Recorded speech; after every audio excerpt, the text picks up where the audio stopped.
E aí, pessoal, vamos fazer hoje aqui a correção do nosso PET 2 de Filosofia, semana 4, terceiro ano, em que o tema que a gente tratou foi Filosofia Africana.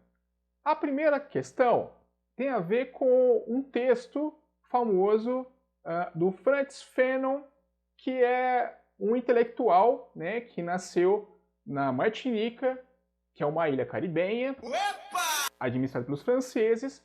O camarada foi estudar lá na França e tal, e se tornou um importante intelectual da metade do século XX. Vamos falar sobre o livro Pele Negra, Máscaras Brancas, em que Fanon fala sobre os impactos do colonialismo e sobre o que isso repercute no psicológico dos africanos.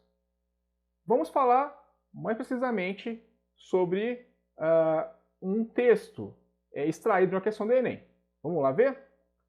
Bem, nesse texto aí, né, que cita Fanon, é dito o seguinte: Frantz Fanon publicou pela primeira vez, em 1952, seu estudo sobre colonialismo e racismo, Pele Negra, Máscaras Brancas, ao dizer que para o negro há somente um destino e que esse destino é branco. Fanon revelou que as aspirações de muitos povos colonizados foram formadas pelo pensamento colonial predominante. Extraído do Livro da Filosofia de Bockham. Vamos lá. Aí temos duas questões, né? Foi adaptado, isso era uma questão múltipla escolha. Aí temos duas questões abertas. Na letra A está escrito: apresentar pensadores praticamente de matriz ocidental europeia faz com que o ensino da filosofia combata ou reforce a predominância do pensamento branco, segregacionista e racista do colonialismo no Brasil. Por quê? Bom, aí você vai ter que colocar o seguinte, né? Que a filosofia, ela é essencialmente, né, formada por filósofos ocidentais, com visão de mundo ocidental, e que a omissão disso daí é um problema. Aí você vai poder desenvolver essa questão aí da maneira que você achar mais conveniente, ok? Letra B. O ensino de filosofias de matriz africana pode ajudar a combater o racismo no Brasil? De que forma? Bom, primeiramente que no texto acima que tem aí na apostila, não tem nada sobre uma filosofia africana em específico, né? Então, se você quiser saber mais sobre isso daí, clique no vídeo que está ali, na descrição do vídeo abaixo, em que tem uma reflexão que eu fiz sobre a filosofia Ubuntu. E lá você vai conseguir saber um pouquinho mais sobre filosofia africana, que é muito legal, inclusive. Não perca. Aí você vai ter que colocar o seguinte, né? Essa questão de que você considerar culturas que não somente a europeia faz com que a gente tenha uma noção, né, mais clara do valor das demais culturas, etc. E, enfim, isso vale para indígena também.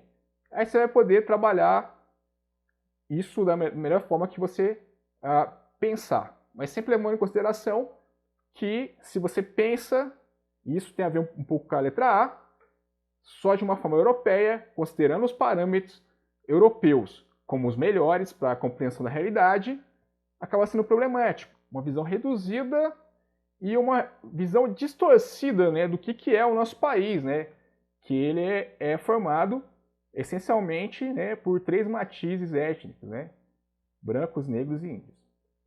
Vamos agora para número 2, que é extraído também de uma questão do Enem, ok?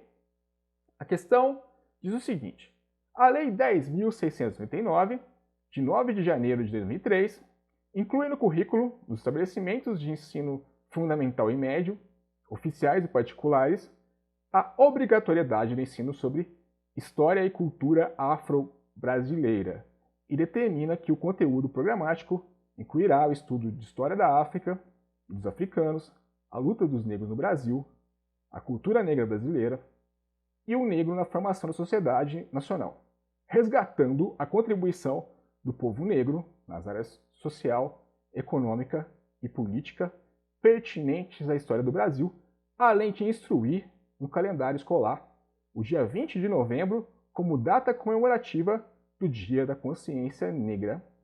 Esse é um texto, né, que foi extraído do próprio site do governo, né, acessado em 2010. Vamos lá ao enunciado. A referida lei apresenta um avanço não só para a educação nacional, mas também para a sociedade brasileira, porque aí temos lá, letra A, legitima o ensino das ciências humanas nas escolas. Veja bem, eu sou professor de humanidades, e eu também tive humanidades nas escolas, né? Porque eu tive aula de história, eu tive aula de geografia, embora a filosofia não tivesse no meu tempo, é só ver, gente. Então, podemos dizer que não foi em 2003 que começou a ter humanidades nas escolas, então essa está errado. Letra B. Divulga conhecimentos para a população afro-brasileira.